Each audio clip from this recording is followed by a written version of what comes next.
Mis queridos oyentes de Moderna, en este programa tenemos a un invitado especial, un invitado que comparte mi apellido, o mejor dicho, yo comparto su apellido, porque estamos hablando de mi padre. Aquí tengo el honor de presentarles a Reinaldo Escobar, mi papá. Normalmente en las condiciones usuales del periodismo uno no se encuentra en la necesidad de entrevistar a su propio padre, pero como prensa alternativa, tampoco vamos a estar discriminando por el apellido, ¿verdad? Tampoco pasarse para el otro lado. La verdad es que los presos políticos suelen ser filtrados por arbitrarias cárceles ideológicas en el sur de la Florida y personalmente a mí no me sorprende cuando se comparten en las redes imágenes de presos políticos abandonados, cuando llegan a mí imágenes de presos políticos cubanos cuando vienen a Estados Unidos que son tirados a la basura. ¿Por qué? Porque el preso político se ha convertido desde hace años en una comodidad de utilidad y hay que sacarle el provecho, sacarle la lasca y cuando ya no es útil, arrojarlo a la basura. Pues aquí tengo a mi papá. Papi, pues si pudieras decir hola a nuestros oyentes en el Caribe, en Centroamérica, en Sudamérica, en el Internet, que vamos a retransmitir eso, por supuesto, con un video. Say hi. Hola. Hola y gracias, Yadira, por invitarme a tu programa, por darme esta oportunidad democrática, aunque sea tu papá, de tener una voz de una generación diferente a la tuya. Y, claro. que ha vivido la Cuba antes y después de la caída del muro de Berlín, que es muy importante, distinguir los dos mundos. Exacto, porque el presidente del antiguo Grupo Caimán, si a mi papá no quiere decir que yo no pueda darle la oportunidad de tener un micrófono, porque los canales locales no suelen invitar a las figuras que se salen de la clasificación tradicional. La verdad es que en los medios locales, lo que es la televisión, la radio local del sur de la Florida, suele estar controlada por dos o tres figuras, dos o tres entidades que tienen ante todo una necesidad política de continuar una narrativa. Y como le estaba hablando al señor Escobar en el pasillo hace poco, realmente aquí hay dos tendencias políticas que si un expreso político viene de Cuba y o es nacionalista o es sindicalista o luchador por los obreros, más tipo así como marxista sindicalista, ninguna de esas dos personas van a salir en la televisión local y van a ser marginados porque aquí solo se le da micrófono por un breve periodo, porque como estamos hablando hay un tiempo de expiración. Por un breve periodo solo se le va a dar algo de la luz en el escenario al preso político que sea anexionista neoliberal. Entonces, ahora voy a empezar porque tenemos 30 minutos, así que estamos aquí mucho tiempo, pero algo que les debo contar, mi papá es alguien que habla usualmente mucho, igual que yo, pero la verdad no suele salir en cámaras, así que se encuentra un poquito tímido. Y no voy a tampoco a abusar de esta oportunidad. Así que brevemente, para resumir esto, le voy a contar a nuestros oyentes que su Yadira Escobar está corriendo para el Congreso de los Estados Unidos. Soy una candidata federal en estos momentos. Así que si usted es un ciudadano estadounidense, American Citizens, si tienen un chance, por favor, vayan al sitio Escobar for Congress y háganme una donación pequeña o espléndida, no sé, lo que puedan, porque la verdad es que para entrar en la política en Estados Unidos necesitas mucho dinero. La usual tarifa para una candidatura al Congreso de Estados Unidos suele ser de 1 o 2 millones. Conozco a uno, Tim Canova, me cuentan que en la última elección logró amasar unos 3 millones de dólares y fue gracias a que Debbie Wasserman Schultz tenía un escándalo nacional. Así que hubo muchos liberales que estaban en su contra y con 3 millones no logró ganar. Así que ya ustedes saben, Yadira Escobar está corriendo por el Congreso. Señor Escobar, ¿cree usted que pudieras darnos un breve resumen de la causa del 88? ¿Pudiéramos explicarles 86. 86, ¿verdad? Yo nací en el 87, Grupo Caimán es del 84 y somos arrestados en el 86. Es la causa en el 86. Ok. Por eso la importancia de darle el micrófono a las generaciones que empezaron antes de nosotros esta lucha por mayor democracia y mayor acceso a los derechos humanos. Señor Escobar, ¿pudiéramos explicarle, por favor, a nuestros oyentes en qué consistía en sí el Grupo Caimán? Grupo Caimán era un grupo de disidentes clandestinos. Casi toda la disidencia de Cuba antes de la caída del muro de Berlín era clandestina, alguna incluso clandestina, además de violenta. Nosotros no éramos violentos, éramos un grupo de jóvenes, todos nacidos después del 59, que veníamos de... El origen de nuestra clase era hijos de clase media-baja. Yo era instructor de artes plásticas, la mayoría veníamos del mundo del arte y la cultura, y estábamos muy preocupados por ciertas tendencias negativas en el sistema cubano hacia la corrupción. O sea, estamos hablando de los años 80, donde el Ministerio del Interior tenía una casi total autonomía para manejar no la inteligencia interna, también en el exterior. Y esa autonomía terminó, por cierto, unos poquitos años después de la causa del 86, terminó en graves situaciones de tráfico de drogas, y todos saben la causa de Ochoa, de Abrantes. Volviendo al Grupo Caimán. El Grupo Caimán fue clandestino, estructurado en cédulas. Su propósito principal era propaganda. ¿Por qué propaganda? Propaganda alternativa al sistema que ya estaba teniendo este grave problema del Ministerio de Interior con demasiada fuerza. Casi era un gobierno paralelo. Cuando tú dices propaganda del Grupo Caimán, ¿era algo periodístico? ¿Qué pretendían anunciar? Elevar la cultura política del cubano, porque el cubano tenía ante sí un partido comunista solo en el país. Había un estado de excepción. El pueblo cubano siempre había apoyado mucho a la revolución, salvo la alta burguesía, que se había desde el principio declarado contrarrevolucionaria, o se había ido al exilio, o había tenido una lucha armada. Nosotros éramos otra generación que teníamos inquietudes, veíamos el mundo comunista con graves desviaciones. No éramos ni de izquierda ni de derecha, no, éramos centristas y nacionalistas con el apellido de portar valores, digamos, liberales, del buen liberalismo, el de José Martí, no neoliberalismo actual salvaje, liberalismo del clásico, siglo XIX. Yeah.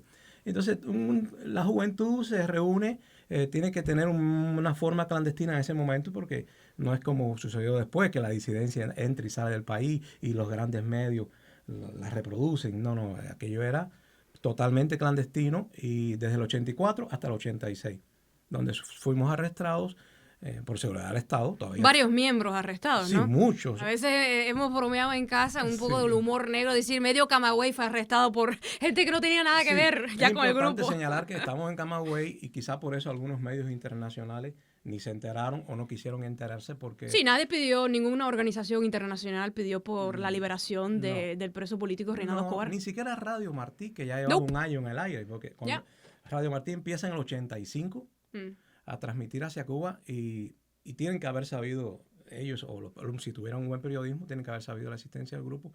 Tantos miembros, meses y meses arrestados bajo un delito de otros actos contra la seguridad del Estado cubano, y varios jóvenes, todos nacidos en la revolución. ¿Cómo es posible que los medios no divulguen esto? Los medios cubanos, es lógico pensar que no van a hacer el trabajo, ¿no?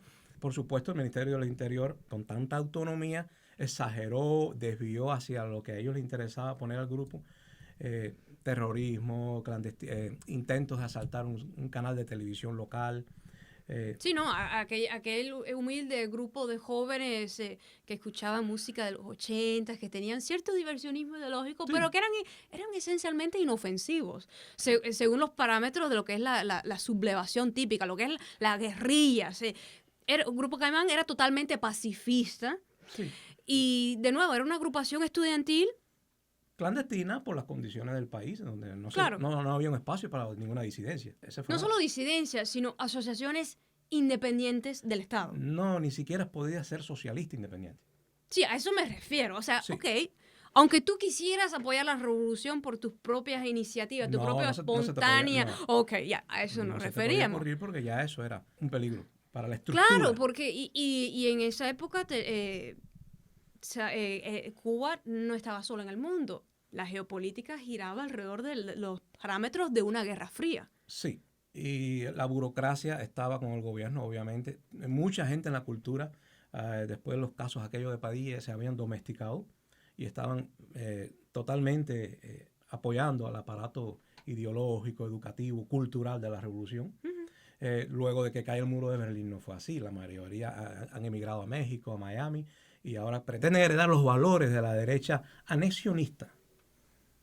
No ya al terrorismo, porque eso es cosa del pasado, pero hoy en día los herederos pretenden ser esa misma gente que en los años antes de la caída del muro de Berlín, insisto, estaban totalmente apoyando desde la cultura al Estado cubano, el Estado comunista, sin ningún tipo de escrúpulo, ni de preocupación intelectual, liberal. No, esa gente apoyaba del aparato, vamos a decirle, no de propaganda, pero del aparato de difusión cultural.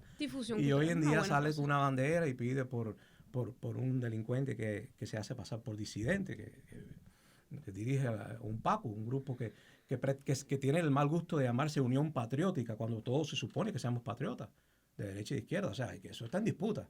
No, sabemos que tiene tendencias Unión Patriótica de Cuba, bastante autoritarias. Sí, pero además, este señor no solamente manda a golpear a los disidentes que no le gusta a él, y se dice que también ha golpeado a su esposa. O sea, estamos hablando de lanza gauto. O sea, entra y sale en resumen, país. para no gastar tiempo entonces todas sus fechorías, estamos hablando de figuras que son promocionadas incluso por políticos locales aquí, como Ballard, que está pidiendo por su liberación, pero sabemos perfectamente que personas como Ferrer no son los mejores representantes de esa necesidad cubana por lograr algo mejor, porque sencillamente carecen de moralidad.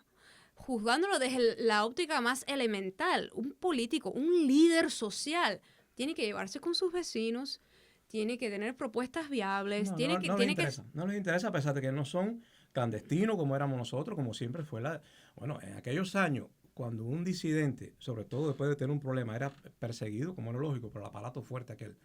Cuando un disidente tenía oportunidad de estar en París, en New York, se quedaba. Of course.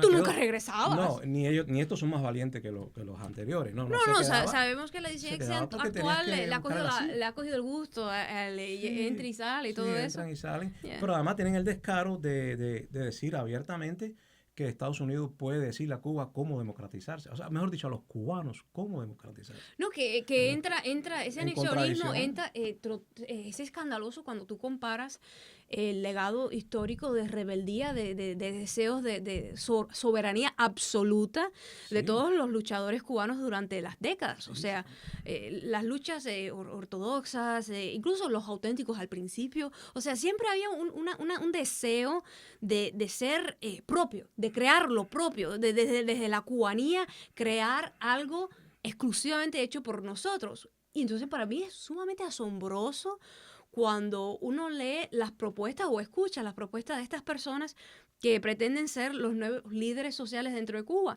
cuando carecen de las características más elementales para ser líderes. No es un anexionismo, que ya de por sí es malo, de que vengan los extranjeros y nos digan cómo gobernarnos o cómo ser demócratas, porque parece que los cubanos todavía no son. Pero es también un anexionismo selectivo, porque, por ejemplo, Grupo Caimán, no el de Cuba, Grupo Caimán siguió existiendo bajo otra forma legítima y legal aquí en Estados Unidos como una ONG. Se registró Grupo Caimán. Tú fuiste la vicepresidenta del Grupo Caimán. Exactamente. Hay un Grupo Caimán cubano y hay un Grupo Caimán de Miami. Como ONG más liberal, más abierta, totalmente legal aquí, registrada como ONG para recibir donaciones y todo. Claro. Y esa ONG, desde el año 2008 al 2012, estuvo pidiendo por la libertad de los presos políticos en Cuba. Claro.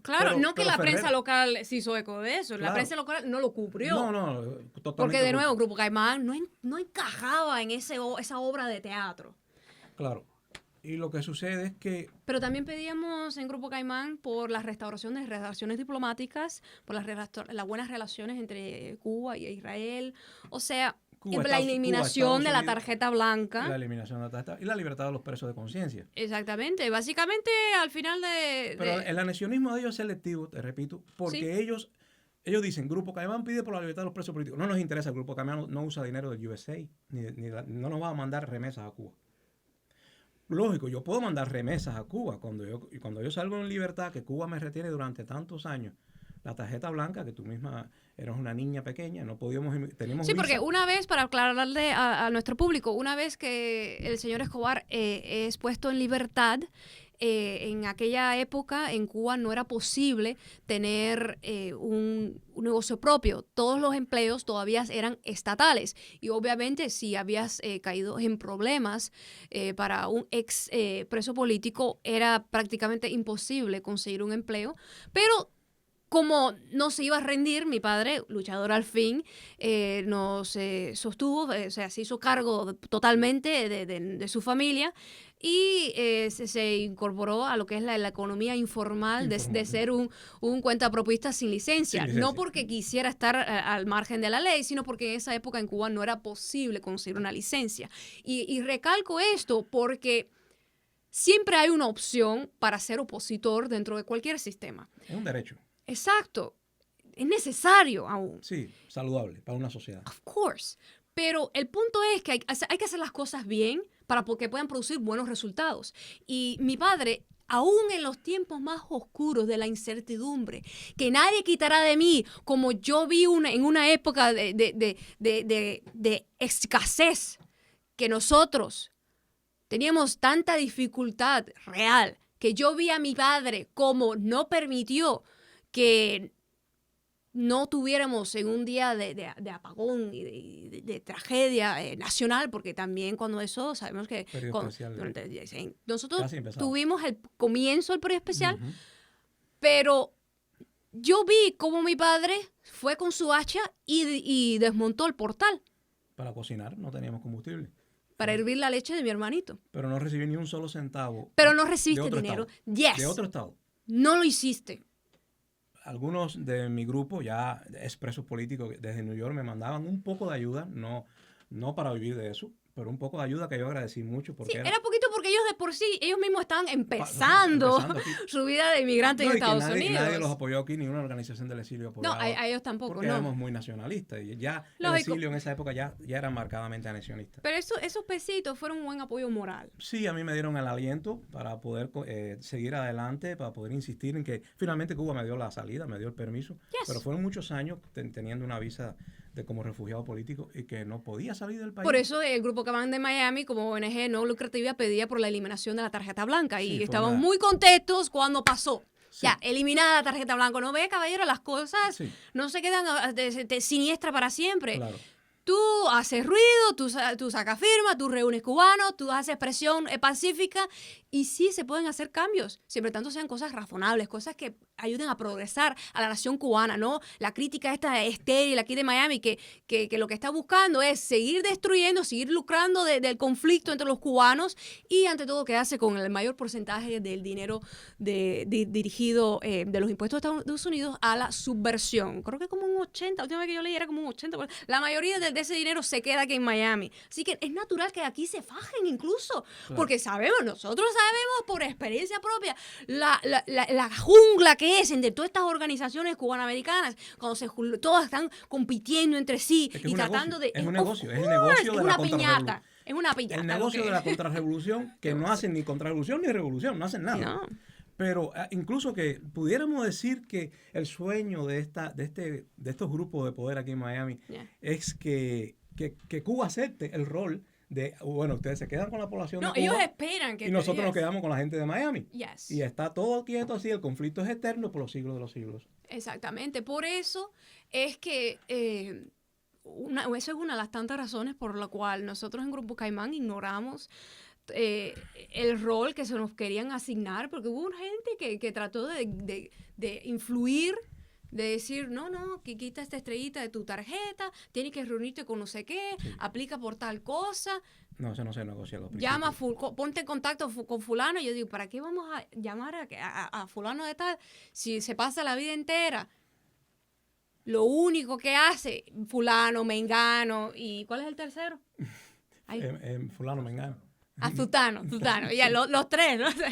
Se pasan el día entero luchando para que todo se quede igual. Sí, cambiarlo todo para que todo siga igual. Exactamente, una frase muy reaccionaria, muy profunda, que describe el fenómeno local aquí. Yo te quiero preguntar, señor Escobar, ¿cuál es el estado actual de la emigración cubana? Porque hemos hablado de lo que son las organizaciones estas que básicamente son de lucro personal, que fomentan siempre las sanciones, que ahora tienen su relevo nuevo. Sí, herederos. Tienen herederos. Tienen herederos, exactamente. Y no que sean los hijos personales. No, hay muchos que estudiaron en la Lenin. ¿Vinieron ayer? Sí, son hijos de papá, hijos de la burocracia aquella que vivió también del dinero que mandaban los rusos, los soviéticos. Como Entonces, se el decir. engendro de esa burocracia Yo diría que son un poco malagradecidos. Son malagradecidos porque ellos vivieron y consolidaron el Estado hasta que el Estado se quedó sin recursos. Eran grandes, el mundo socialista desapareció. Cae el muro de Berlín y esa burocracia para Miami. Porque es que estamos hablando que se formó en Cuba, lamentablemente, eran una minoría. La verdad es que todo el pueblo cubano siempre siguió viviendo su vida, se emancipó la mujer, se lograba una mayor igualdad increíble entre las razas, muchos logros sociales, pero siempre hubo un sobreviviente que evidentemente no iba a ser fiel a ningún ideal porque lo de él era simplemente el lucro personal. Sí. Era su familia, su hijo, lograr que se haga un doctor, que si logre una beca para no sé qué. Sí, la pequeña burguesía. Son valores de pequeña burguesía, heredó ¿verdad? ese valor y los traspasó a la burocracia. La burocracia, incluso en gran parte culpable de él, Mariel. Esa burocracia que... No, of course. Por eso yo después hubo una rectificación, pero la verdad que aquella burocracia antes del Mariel estaba ya... literalmente quería ser la nueva burguesía de Cuba, copiando algunos métodos soviéticos que también hay por ahí de lado allá hacían daño. Que quiero mencionar que la ola de los marielitos, esas personas vivieron un fenómeno en Cuba muy, muy particular y de hecho yo he recibido mucho apoyo de personas que fueron marielitos. Sí, porque... Que ellos me han entendido. O sea, estamos hablando de diferentes obreros generaciones. Obreros no calificados. Ellos entienden perfectamente que al final del día... Y este es el discurso esencial de aquí en Moderna, que al final del día tenemos que trabajar y proponer y luchar porque la familia cubana se pueda librar de todas estas ataduras ideológicas que al final del día son negocios personales. Sí. Y que pueda existir, que pueda tener... ¿Puede existir qué cosa? Que pueda existir la familia cubana, porque ahora esta derecha quiere rompernos de nuevo en dos bandos. Y quiere impedir que, bueno, ya lo lograron, porque ellos tienen el poder político para lograr eso. Ya lograron que Trump prohibiera los viajes a Cuba. Solo pueden ir charteadoras. No, y lo más gracioso es cuando el relevo de la línea dura de aquí en el sur de la Florida es como que descubrieron el agua tibia y hablan de asfixiar a Cuba, que si la había presión. Mira, ¿tú sabes cuántos antes que ti trataron de hacer eso y no lograron nada? No, la línea dura no funciona. Esa que no funciona, pero da tienen la ilusión de ganar dinero, la ilusión de ganar dinero. Por eso yo te apoyo a ti para que practiques la democracia aquí. Yo creo, bueno, si hay alguien que conoce el pensamiento de Yadira Escobar soy yo. Y creo que tú estás muy cercana al sentir de la mayoría. Si la gente sale a votar, pues viva la democracia. Si el dinero manda, pues qué mal ejemplo para los cubanos, ¿eh? No, claro, por eso es que sería absurdo pretender heredar... ¿Cuánto dinero necesitas? $4,440 para entrar en el juego. No, son 10,000. Ah, 10,000. Sí, 10,440. Pero no para ganar, sino para que te dejen entrar en el juego. Pero bueno, si recogen firmas. Eso es el poder de la democracia. Money, dinero, el dinero versus el pueblo. Incluso puede un republicano darte una firma para que... ¿Cómo no? Claro que sí. Hay republicanos muchos que apoyan y viceversa, demócratas que apoyan para que... Entonces la democracia... simplemente estén en la boleta, tener un chance en la competencia. En la inmigración, entonces, digamos que ahora la democracia está puesta a prueba. Pero... Vamos a ver si la gente te tolera que tú al menos participes en Hialeah, en el juego. Estamos hablando no es que voten por ti, es que te dejen participar. Entonces, ¿eso es lo que quieren para Cuba? La campaña hay que tener cuidado con esto. Sería la primera. Esto sería un récord, un récord histórico, porque estamos hablando que mi candidatura sería la primera en la historia de esta comunidad donde se propone por fin eliminar las sanciones contra el pueblo de Cuba, porque no se está sancionando al gobierno de Cuba. No, claro que no. Sabemos perfectamente que los hijos de la élite política dentro de Cuba están exentos a esto. Solamente los 11 millones de cubanos son los que están castigados por las sanciones. Llegó la hora de que se una la familia cubana de aquí y de allá y podamos por encima de la política y que no nos tomen por bobos para ganar unos votos así, que nos engañen. Ya se acabó el engaño, se acabó el vivir del cuento y vamos a por fin demostrarle al poder que el poder de la ciudadanía, ese es el poder del pueblo, eso sí que es pueblo, eso sí que es fuerza verdadera. Y te alegro mucho, señor Escobar, que estuvieras en Moderna, porque la verdad es que... Bueno, esto me lo niega la prensa local, ¿no? No, más tú sabes, en una nota media humorística, a mí me da gracia como a través de los años hay quienes asumen que usted está muerto. Me estoy revocando la tumba porque mi hija desobediente se volvió comunista, ¿no? Y yo era anticomunista. Ya, porque ni tú tenías una vendetta personal contra el comunismo, ni yo soy comunista. Así que hay quienes durante años han tratado de contrarrestar el poder del amor de la propuesta de reconciliación de Grupo Caimán. De nacionalismo. Y de unificación basada en una superioridad moral. Estamos hablando de que hay gente mezquina que se ha pasado años tratando de dividir este padre de su hija cuando no es así. Si hay una persona que siempre me ha apoyado en todo lo que yo hago porque sabe perfectamente que yo soy una continuidad de aquel viejo proyecto de Grupo Caimán nacionalista. Y de justicia social. Exactamente. Es mi padre. ¿Quién más que mi padre para saber el verdadero motivo por el cual yo hago todo lo que yo hago gratis durante años? Así mismo es. Tú lo conoces, tú me conoces más que nadie, así que... Y te apoyo como te han apoyado otros presos políticos que no salen en los medios, porque somos una clase censurada en Miami, no nos olvidemos de eso. Exacto. Pues ya saben, mi padre no está revolcándose en la tumba.